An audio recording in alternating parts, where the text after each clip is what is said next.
I believe there are places in the world that I call heart places. Places that no matter how long you've been there or whether it's your first time, they immediately feel like home in a way that's difficult to describe. Portland, Oregon is one of my heart places.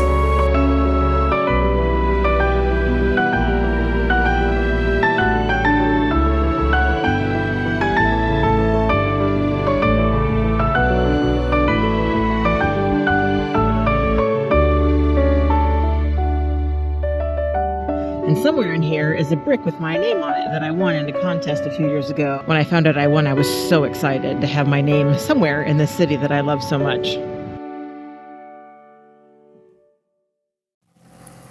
Hello friends, welcome back to Honey Apple Farm.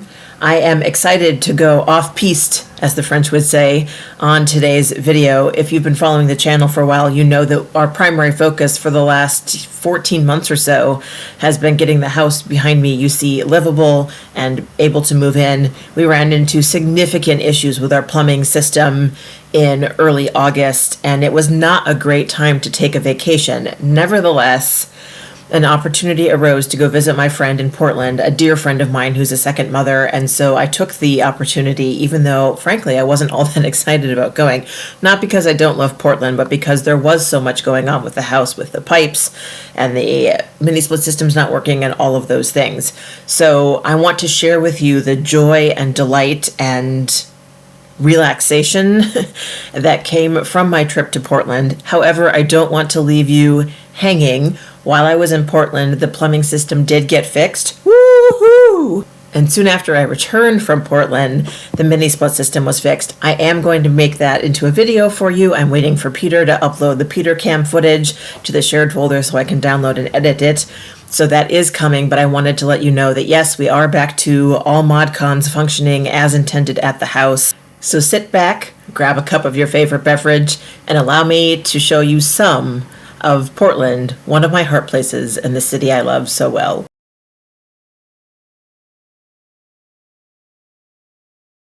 This was still under construction the last time I was here. Look at that roof. A big part of what makes Portland a heart place for me are the traditions and habits that I've built up from living here for 15 years. One of those traditions is to take a picture of my feet on the Portland airport carpet when I arrive back in Portland. My mother has received dozens of these pictures over the years that I was a digital nomad. The carpet was originally designed in 1987, and you guys, it is ugly. Everybody thought it was ugly. However, this tradition of taking the picture with one's feet started despite or maybe because of the ugliness of the carpet. And when the airport was looking to replace it in 2013, they were going to replace it with a completely different pattern. Portlanders went nuts. They complained loudly that this was a tradition, this is one of the things that kept Portland weird, and that it should be kept. And so instead of junking the old carpet, the airport gave it away to a number of different retailers in the Portland area who turned it into all different kinds of souvenirs, and they commissioned a new updated version of the same design and replaced the carpet. So the carpet that you see in this picture is new carpet with pretty much the same design, updated slightly, that it's had since 1987.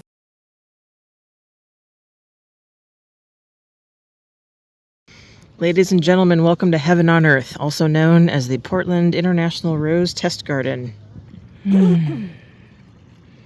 Hardly even know where to look first. There's so much to see, let alone sniff. This is just one part of the garden, y'all. There's so much more. This is the view from the main walkway, and there are gardens all the way up this side, all the way up to where we came in. We're in the presence of royalty. Marmalade Skies, plant patent pending, winner of the world's highest rose award for superior qualities, shown in 2 years of nationwide testing and judging. And they are gorgeous. Unfortunately, the sign that says fragrant lies. They are not fragrant at all. They are beautiful. Evelyn says this red one down here has a scent, so off we go. To follow the nose. Fine. And there are gardens all the way down. It's an interesting time to visit because, as Evelyn pointed out, some of them are way past their prime, but then there are new buds coming up. I mean, there's tons of new buds still coming up. Absolutely gorgeous. Absolutely no scent. Look at how beautiful those red roses are. We take a picture of each other taking a picture. But they are absolutely gorgeous. Look at that. Look at me. I bet they smell... They actually don't have much of a smell to them. I guess they're so beautiful that they can't be very scenty. We've spotted my favorite color. Going in for a sniff. Oh, that's good. That's very good. What are you? You are Julia Child. 2008 winner. Julia Child, you smell delicious. This one is Neil Diamond, and it smells incredible. It smells just as good as the Julia Child one, in fact. Oh, yes. I could take all of those home with us. That would be fine.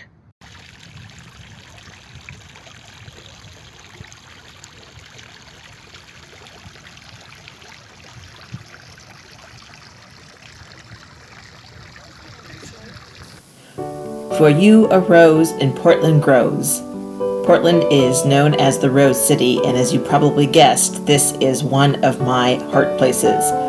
I'm not always able to come to the garden when I come to Portland, but I try to whenever possible.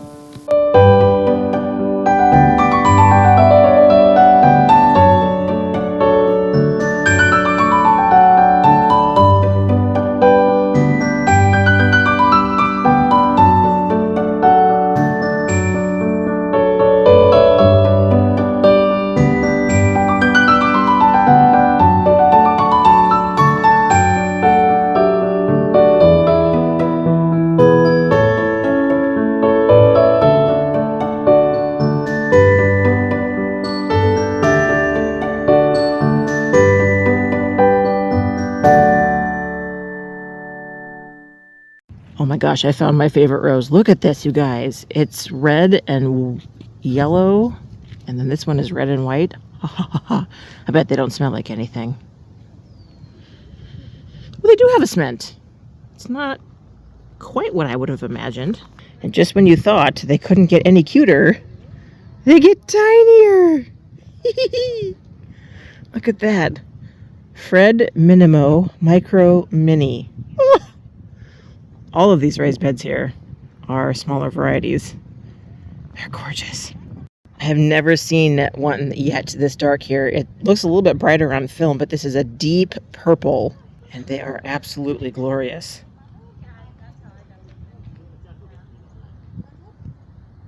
So here we are from the parking lot up above, giving a much better view of just how big the property is. 4.5 acres, according to the information sign. And the rose garden extends all the way there and all the way up here. And if you stand right here, you can see part of downtown Portland, which is not nearly as pretty as the roses, let's be honest. I could just sit here all day and listen to the sound of the water in the fountain, read a book, get up and smell the roses. Be a perfect day.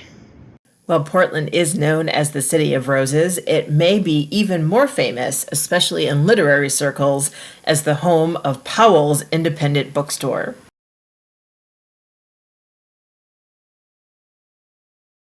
All right, friends, no trip to Portland is complete without a pilgrimage to Powell's books. So for those of you who don't know, Powell's is an entire city block of books. Used and new, and you can also resell books here. Welcome to one of the happiest places on earth. This, friends, is the source of our pilgrimage, Sweet Pea School. It's a book I started reading at my friend's place all about growing sweet peas, and I think this might be my newest obsession. There are so many fascinating books that I could take home. Take, for example, The Drunken Botanist, Plants That Create the World's Great Drinks, History, Entomology, etc. There's this awesome book on soil. There's a book about a guy who started hunting down heirloom seeds. All this stuff about different types of gardening. Look at all these beautiful books on bees. To give you a flavor of what walking down this aisle was like, here are just a few of the titles that stood out to me.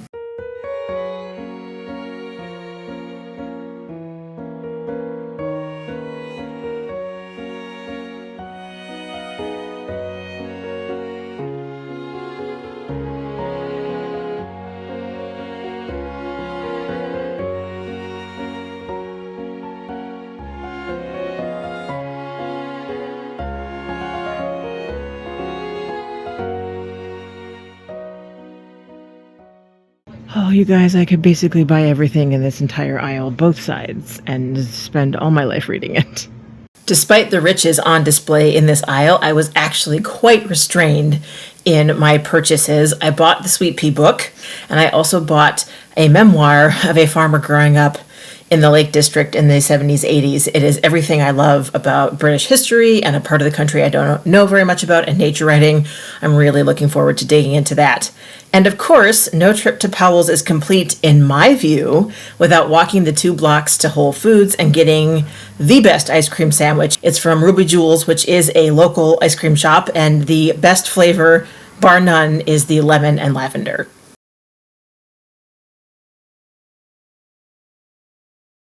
Well, not a every time I'm in Portland tradition. The Portland Chinese Garden is one of my very favorite places in Portland. Even though it's surrounded by Portland's small Chinatown in the middle of downtown, it still manages to block out most of the traffic sounds and sirens and things like that, and just bring this feeling of utter peace and calm. And so when my friend Lauren, who has been with me to the Chinese Garden previously, reached out and asked if we could get together, that was absolutely the #1 spot that I wanted to go. So we're here at Portland's Chinese Garden, which is amazing. We're about to go in to meet some friends and have a lovely afternoon.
I love the sound of that running water. I would be happy to listen to that all day, every day.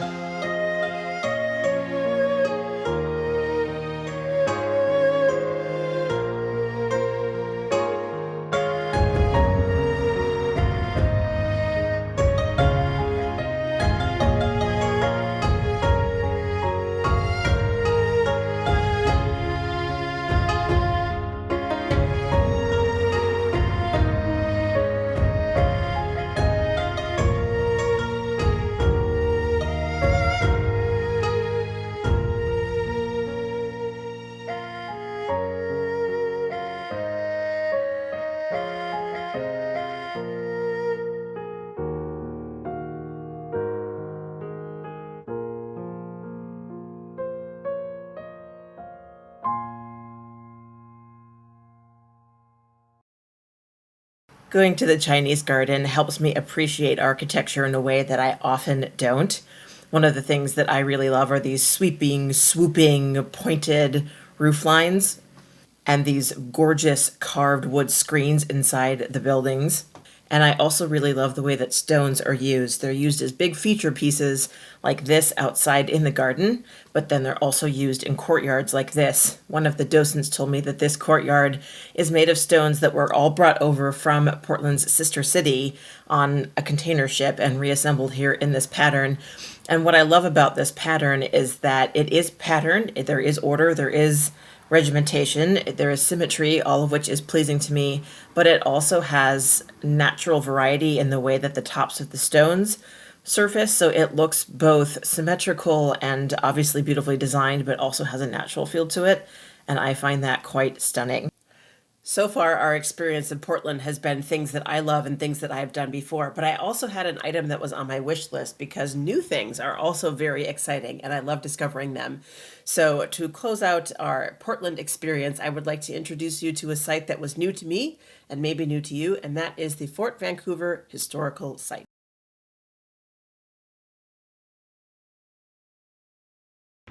Here we are approaching the Fort Vancouver National Historic Site. Evelyn is kindly humoring me. I've been wanting to come here for 5 years. When I was last in Vancouver, I had apartments that were not far from here, but it was closed over the winter for obvious reasons. And then COVID hit and we had to go shelter in place elsewhere, and I never have actually been inside the fort. So we're going to do that today before we do happy hour.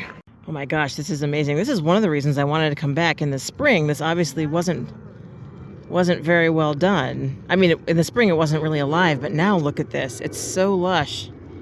The sign said it's maintained by volunteers. If I was here, I would be volunteering. This is amazing. I kid you not, I must have spent about 20 minutes to half an hour trying to name everything I could see in the gardens on their way to the front gate. So while you two are ogling all the absolutely gorgeous flowers en route to the front gate, I want to share a little bit of historical context about the fort. It is a Hudson Bay Company fort. It was founded in 1835, abandoned by the company in 1860. Of course, the whole site wasn't abandoned. It kind of evolved into an army barracks in World War I and then became a national park in 1948. The heyday of the fort was 1848, and that is the era to which most of the buildings inside have been restored. And I think that's also the era, more or less, that the gardeners are working with to create these absolutely gorgeous gardens. So, let's get exploring. We're inside Fort Vancouver. I have no idea what any of these buildings are. I could look at the map, but I'm not going to bother. We're just going to discover things and find out as we go along. And then here's the other side of the fort, and I think we're going to go there last. So we're going to start with this most intriguing building with a ladder. I assume that's a ladder to a bell. And then whatever this white building is. So the first building that we wandered into happened to be the jail, which is not that interesting of a building, given that it's pretty much a bench and a bucket and a blanket and teeming on washed masses of humanity, which of course were not present on our visit. But the building next door to the jail was incredibly fascinating. It's the counting house, which is the heart of the administrative side of the fort. And one of the things that I loved about this building physically is this bright blue paint on the wall. It's just so simple and so striking, and I think it's a color that you don't see very often inside houses anymore, and I love it contrasted with the white, and I am not sure if it's going to be a fit for our house, but I really loved the aesthetic of it. One of the other things that was really interesting about the counting house is that they have what they believe is one of the safes used by the fort. It was found in the city of Vancouver, and local legend had it that it was originally at the fort, and so it was repatriated to the fort. You can see the outside door is missing, but the inside door is still there. And then the other thing, again, not knowing that much about Vancouver history, I thought it was really interesting that when the fort was founded, there was still a lot of confusion over whether the Pacific Northwest was American territory or British territory. And so in the early days of the fort, there was actually a British naval captain stationed here along with the American counterparts, and the British naval captain actually did quite a lot of what we would consider today to be diplomacy work. He hosted balls and events and parties and basically tried to keep the peace and keep relationships open with his American countrymen, some of whom were very open to that and some of whom were very not open to that. And then it seems like the captain, the Navy captain, sort of disappeared after America and Britain came to an agreement about who was doing what in this part of the country. But I thought, what a fascinating thing at that time period to be a naval captain and sent to a frontier territory. And instead of doing what you might expect to be doing in a frontier territory, especially with a nation that used to be your nation and that you fought against less than 2 decades prior, and here you are hosting balls and parties and events and stuff. So That kind of quirky stuff with history really interests me because it shows that people are capable of being people kind of regardless of the politics of the time. And after stopping to read about how these three sample children would have grown up very differently based on their socioeconomic status at Fort Vancouver, we were off to explore more of the fort grounds, and this time we ended up in the corner tower. Apologies for the lighting in here. We're up in the bastion, which is a tower at the corner of the fort. And this is where the cannons were kept, not because they actually fired them at real people, but because they needed to say hi to ships and things that were passing by. So that was interesting. And then the village was out that way, which we've been reading about here on the signboard. That would have been the village 100 and something years ago. I did not realize how diverse the folks were who were working here. Hawaiian, French Canadians, and Scottish, along with Native Americans. And apparently quite a lot of the people in the village and who worked at the fort had wives and families here that didn't necessarily go with them when their Hudson Bay job moved them. So that would be a bummer. You can see the whole fort. That's where we came in. It's a great view from up here. And the best part is there's only 2 sets of stairs to go down. This is the bastion from the outside, and we were just up there. And now, past the outhouse, over to, I think that's the blacksmith station, if I remember the front desk lady's directions accurately. It turns out my memory was not accurate. That building across the way was actually the conservation building where they conserve the artifacts that they find at the fort. Next to it was the trading building, the trading fort of the fort, if that's trading post, I guess is what you would call it, which was absolutely fascinating. I would have loved to turn the camera on and just record for you the 20-minute spiel that the interpreter gave us, but I wasn't sure if that was going to be appropriate, and I won't bore you by repeating everything that he said. But given that the fort was founded for trading purposes, the trading post was the center of people coming and going from the fort. People brought in skins, mostly French fur trappers and Native Americans, and they would trade for things that the Europeans could bring, right? They would trade for muskets, they would trade for tobacco, they would trade for blankets and things like that. And it was really fascinating listening to the presenter speak. I love listening to people who are really passionate about their topic because they're generally very good at bringing that topic to life. And I could have listened to him talk for hours. He told us at the end of his spiel that he's one of the general interpreters that kind of moves between buildings. You would never have known it. He knew so much about what was happening in the trading post. It was absolutely fantastic. We did, however, finally make it to the blacksmith shop, which was next door to the trading post. So let's take a look at a little bit of that footage, and then we will end up back at that beautiful white great house, which, I'm kidding you not, was absolutely the star of the show as far as I'm concerned. Unfortunately, we arrived at the blacksmith station just as he was closing down for the day, so I don't have any footage of him working to show you, but I did want to show you around the workshop, and I was just impressed with how many tools there are. Most of the blacksmith shops I've been in have been inside like Colonial Williamsburg and things like that, and they've been very small. This place is absolutely enormous, as you can tell by just the massive amount of stuff inside of it.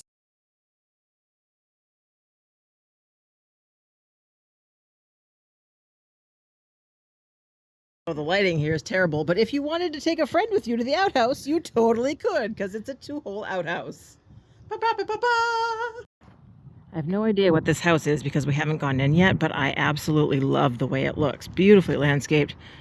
And I think that's a hop vine across the front of it, and I think that is gorgeous. Slightly wrong. As somebody who lives in the Finger Lakes, I probably should know this, but they're grapes, not hops, along the porch, and they are amazing and they smell delicious. Those are, I believe those are lemons, isn't it? Like this one up here, it's either a lemon or a lime. So this fancy house is the Factor's house, and the Factor was the highest ranking official in the fort, which is why his house is incredibly fancy.